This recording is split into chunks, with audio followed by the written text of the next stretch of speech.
Hey y'all, welcome back. Stephanie here. So this afternoon I am sitting down with two incredible gentlemen from Broadway Bank. I know we have some amazing things in store for you. The reason we are sitting down here is because I've been talking for more than a year at this point about the power of connection, the importance of, as a small business, making the connections that accelerate your growth. And one of the things we started hitting on last year was the power of sponsorships and partnerships to massively, drastically accelerate the growth you can experience as a small business owner. And Broadway Bank is doing it right. So I wanted to get behind the minds of the people who are doing this, making a massive impact and connecting the right way. So gentlemen, welcome. This is Sean, Jacob. If you two don't mind, would you tell me just a little bit, well, me, our listeners, viewers, a little bit about yourselves? Sure. So I feel like I have the best job in the world. I'm again Jacob Kavas. I manage what we call community reinvestment here at Broadway Bank. And for me, what that means is just getting to put back in the community what the bank has done. I partner with our nonprofits in and around San Antonio, Austin, the Hill Country, and we look for missions that align with ours, which I know we're going to get into a little later, and look for ways to support, whether that be philanthropically, whether that be with boots on the ground, with corporate volunteerism. It's so charging for me to be able to work with these organizations that have such hearts for what they do. And for me to be on the periphery of that or support that, it's just so charging for me. And to work for an organization like Broadway that really has a heart for that kind of work and for being present in the community and believing that a strong community makes a strong city, makes a strong county, makes a strong part of the country. It just makes my job even easier. I really, truly love that about Broadway, the way they're plugged in with our community and how they understand that ripple. We make a stronger community, it makes a stronger region, it makes a stronger state. We can create an impact that spreads, and you get like front line for that. So that's awesome.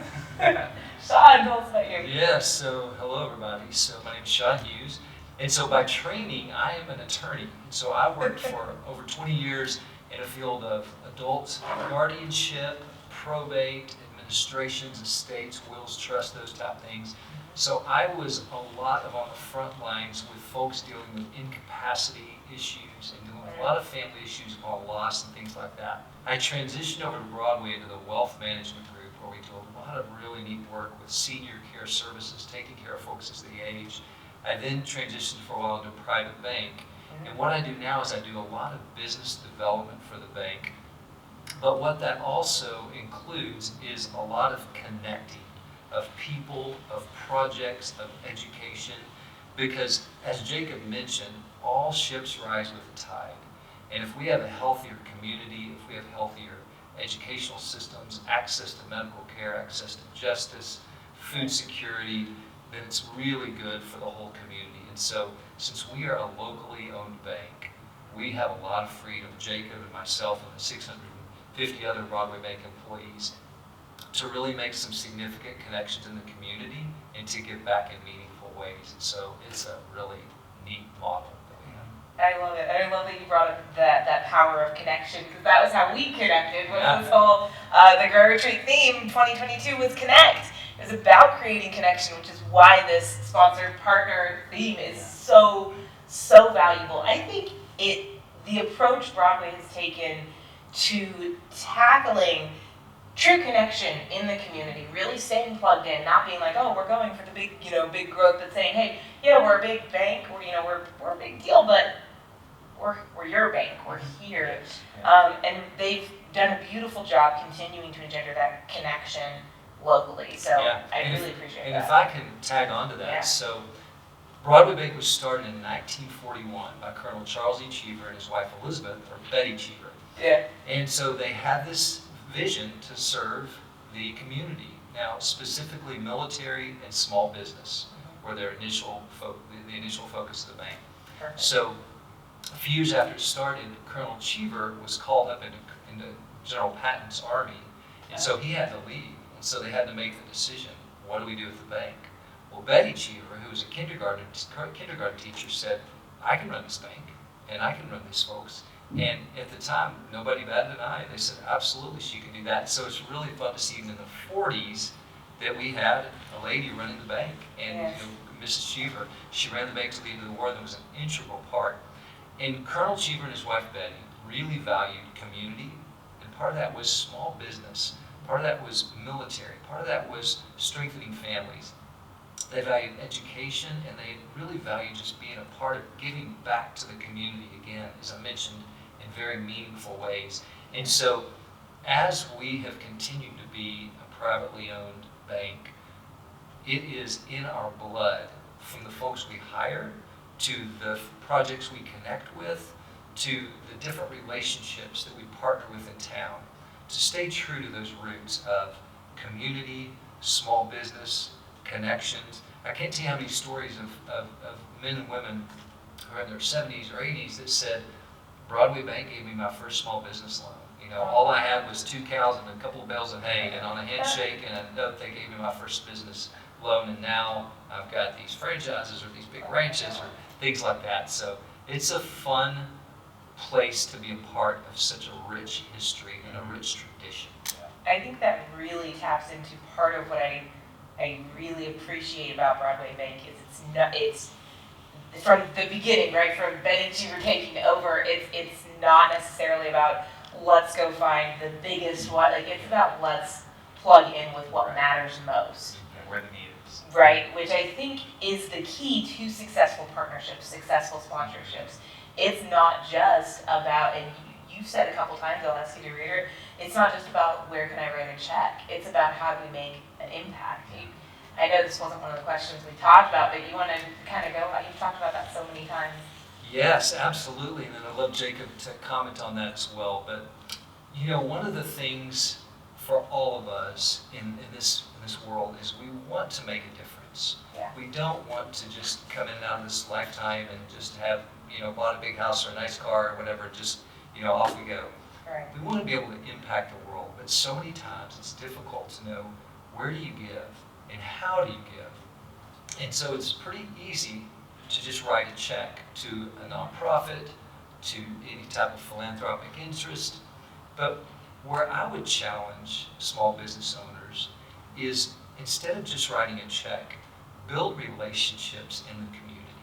Get to know folks. Get to know the need on a first-hand basis. And so at Broadway Bank, again, we have around 650 employees, and we're deeply involved in the community, and that we have folks on boards, on committees, and neighborhood associations, serving in all kinds of faith-based communities, and Girls and Boy Scouts, all types of things.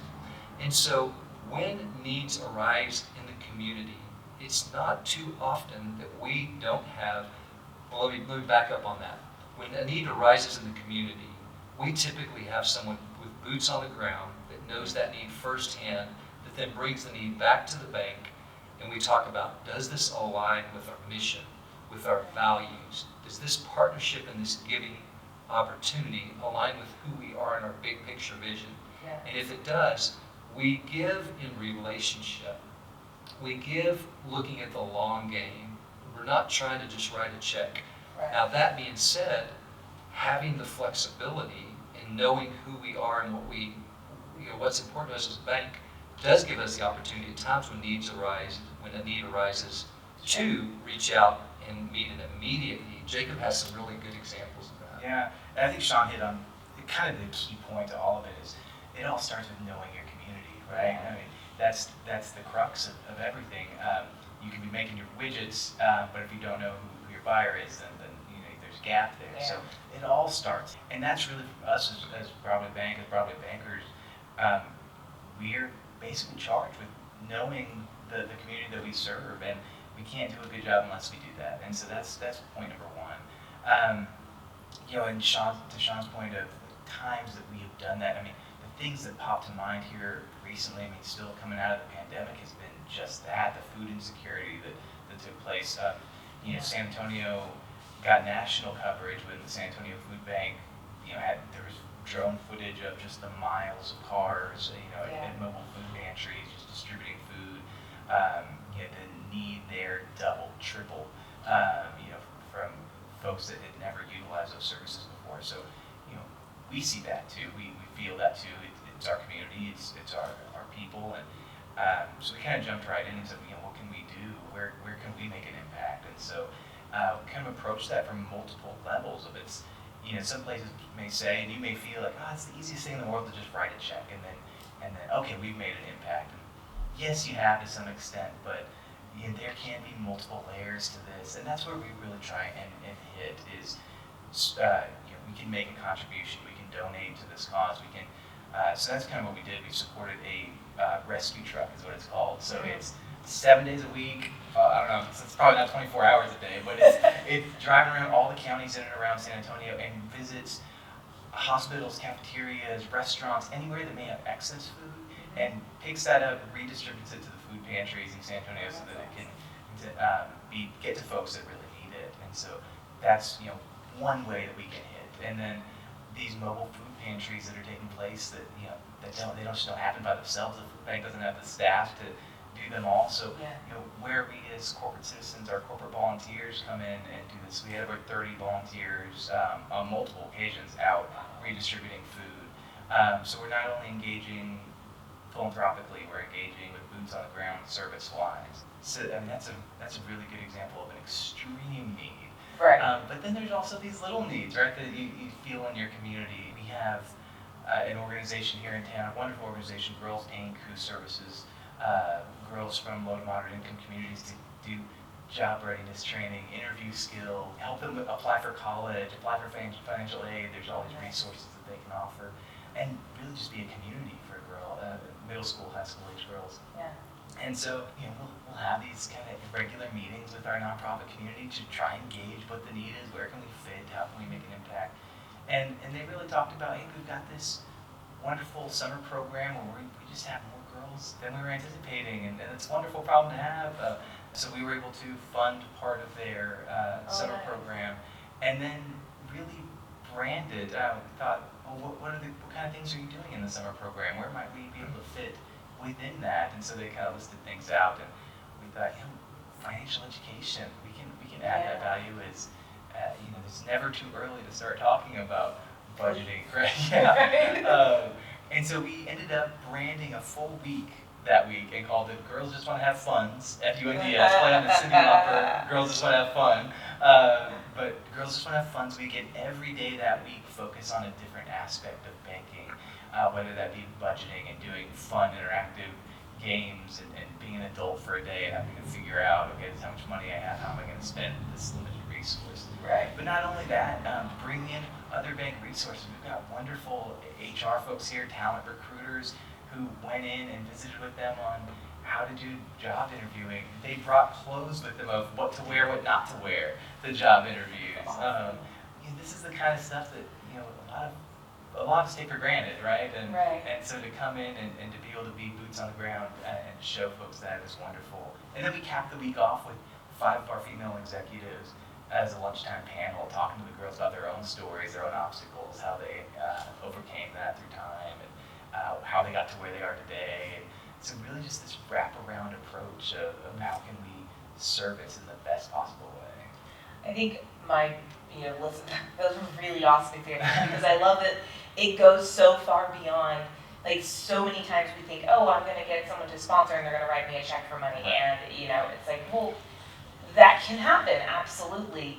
But first of all, they need to make sure they're getting their values worth, and that isn't always, I'm going to slap your logo on our, material, and like that. And a lot of times, if you plug into the company's core values, it is so far beyond that, right?